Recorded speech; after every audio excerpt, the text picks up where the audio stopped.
Sekarang kita sudah berada di rumah dinas Bupati Ogan Komering Ulu, tempat akan dilaksanakan nonton prosesi pelantikan bupati secara virtual yang diselenggarakan di Gria Agung. Seperti kita informasikan tadi, pemerintah Kabupaten Oku sendiri memfasilitasi di 3 tempat.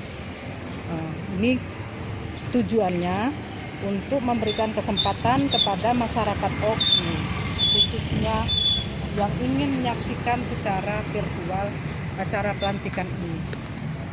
Nah, saat ini di rumah dinas Bupati Oku sudah mulai terlihat kesibukan, terutama penyambutan seperti ucapan selamat sukses atas pelantikannya Dr. Andes H. Kuriana Aziz sebagai Bupati Oku dan Dr. Andes Johan Anwar SHMM sebagai Wakil Bupati Oku.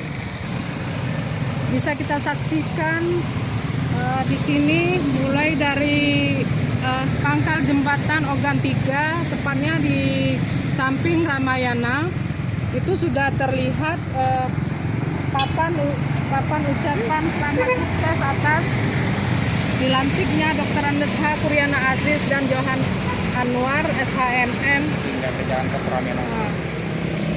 Ucapan selamat dan sukses atas pelantikan ini begitu banyak, mulai dari jembatan Ogan 3 sampai ke Jalan Cokro Aminoto, kemudian di depan gedung SKB sendiri sudah banyak, kemudian mengarah ke Dusun Batu Raja juga sudah dipenuhi oleh papan bunga ucapan selamat atas pelantikan Bupati dan Wakil Bupati Oku hasil Pilkada 2020.